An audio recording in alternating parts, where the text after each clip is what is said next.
مسلمان بہادر جنگجو فاتح سپہ سالاروں کو اور قابل محب وطن وزرائے اعظم کو انہی کے ولی عہدوں اور طاقتوروں نے معزول کیا۔ نمبر 1، طارق بن زیاد نے اندلس فتح کیا، مگر اس کے ولی عہد دمشق نے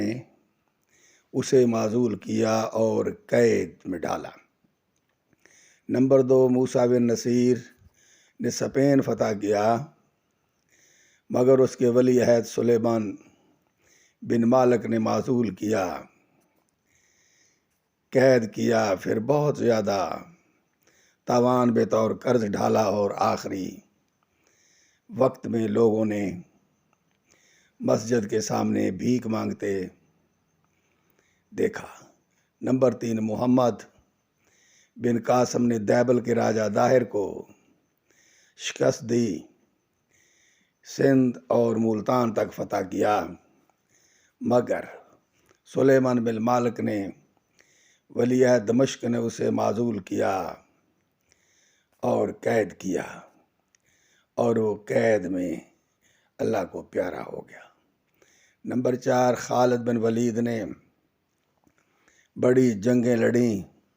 ہمیشہ فتح حاصل کی، مگر اسے بھی معزول کیا گیا اور وہ ایک عام سپاہی کی طرح بعد میں جنگوں میں شامل رہا۔ نمبر 5، فتیبہ بن مسلم نے ترکمستان کی جنگیں بطور سپہ سالار لڑیں اور جیتیں، مگر اسے بھی سلیمان بن مالک نے معزول کیا۔ اس نے بغاوت کی، مگر اس کے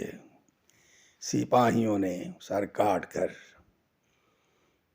سلیمان بن مالک کو بھیجا۔ نمبر 6، ذوالفقار علی بھٹو، وزیر اعظم جسے 90,000 بشمول فوج انڈیا کی قید سے رہا کروائی، ملک میں غریب حاریوں کو زرعی زمینوں کے مالکانہ حقوق دیے، اسلامی ملکوں کی سمٹ کروائی، مزدوروں کو ملز کے پروفٹ میں حصہ دار بنایا، ایٹم بم کی بنیاد رکھی، اسے بھی طاقتور حلقوں نے معزول کیا اور جھوٹے کیس میں پھانسی دی۔ نمبر 7، بے نظیر بھٹو، جس نے ملک میں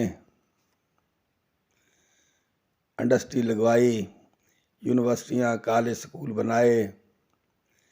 عورتوں کے حقوق دلوائے، میزائل ٹیکنالوجی ملک میں لائی، اسے شہید کر دیا گیا۔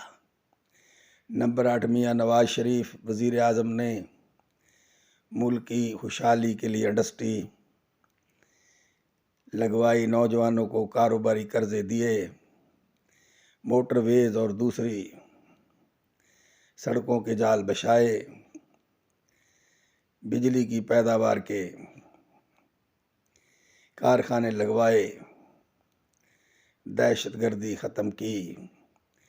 اسے طاقتور حلقوں نے 3 دفعہ اقتدار سے محروم کیا، قید کیا، جلا وطن کیا، پھر قید کیا، پھر جلا وطن کیا۔